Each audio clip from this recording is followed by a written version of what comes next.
क्या हमने कभी सोचा है कि सुंदरता और बदसूरती का निर्णय किसने किया? जब हर इंसान के चेहरे पर वैसी ही आंखें, नाक, होठ, कान होते हैं, तो एक इंसान सुंदर और दूसरा बदसूरत क्यों लगता है? यह सोच कहां से आई कि किसका चेहरा आकर्षक है और किसका नहीं? क्या हम लोग किसी को इसलिए सुंदर या बदसूरत कहते हैं कि यह पुराने जमाने से चला आ रहा है? क्या हमारे पूर्वजों ने जो तय किया था उसे क्या हम हमेशा के लिए मानते रहेंगे? समय बदल रहा है और हमारे विचार भी बदलने चाहिए। हमें हमारे फैसले खुद लेने चाहिए, ना कि पुराने सोच के हिसाब से चलना चाहिए। समाज ने अगर हमें पहले से ही टेढ़े मेढ़े चेहरे खूबसूरत होते हैं ये बताया होता तो शायद हम वैसे ही मानने लगते थे। खाने का स्वाद भी लोगों ने अपने हिसाब से अच्छा और बुरा बना दिया। जब हमें खुशी होती है तो हमें मीठा खाने की इच्छा होती है, कड़वा खाने की इच्छा नहीं होती। यह नियम किसने बनाया कि मीठा अच्छा होता है और कड़वा बुरा? क्या हमें वही मान्यता अपनानी चाहिए जो पुराने लोग बना गए? हमें अपनी सोच खुद बनानी चाहिए और अपने अनुभवों के आधार पर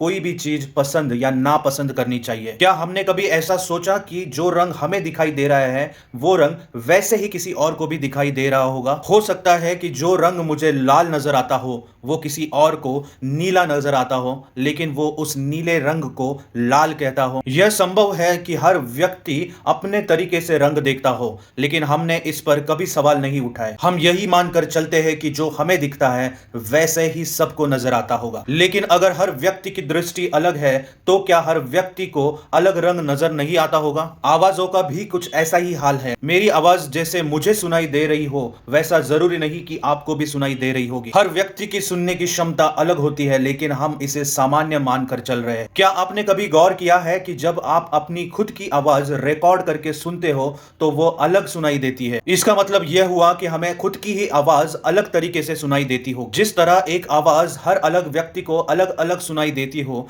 तो क्या हर आवाज का असली रूप कोई नहीं जानता? शायद यही वजह है कि हर व्यक्ति की पसंद नापसंद अलग अलग होती है, क्योंकि जिस तरह से रंग अलग नजर आते हैं, आवाज अलग अलग तौर पर सुनाई देती है, वैसे ही हर व्यक्ति की पसंद बनती जाती है। अगर मुझे मरून रंग पसंद हो और किसी और को काला रंग पसंद हो, तो यह जरूरी नहीं कि वह रंग अलग अलग हो। शायद वो एक ही रंग हो जिसे हमने अलग अलग नाम दिया है। क्या हमें यकीन है कि हमें जो रंग पसंद आ रहा है वह वाकई में वैसा ही हो? कैसा हो अगर हर व्यक्ति दुनिया को अपने ही एक नजरिए से देखता हो, लेकिन उसे नाम एक ही दिया हो? शायद यही कारण है कि किसी एक ही चीज को एक व्यक्ति सुंदर मानता है और दूसरा व्यक्ति बदसूरत मानता है। यह सब सोचने और महसूस करने के तरीके पर निर्भर करता है। हमें यह तय करना होगा कि हम अपनी जिंदगी अपने फैसले से चलाएंगे या पुराने तरीके को अपनाएंगे। किसी भी चीज को पसंद नापसंद करने का निर्णय हमारा खुद का होना चाहिए और ना ही किसी और के दृष्टिकोण पर निर्भर होना चाहिए, क्योंकि दुनिया को देखने का केवल एक नजरिया नहीं, हर व्यक्ति का अपना दृष्टिकोण होता है। इसीलिए हमें यह समझना होगा कि सुंदरता, स्वाद, रंग और आवाज का कोई स्थायी नियम नहीं हो सकता। हमें वही करना चाहिए जो हमारे मन को सही लगता है, ना कि वो जो सदियों से चला आ रहा है।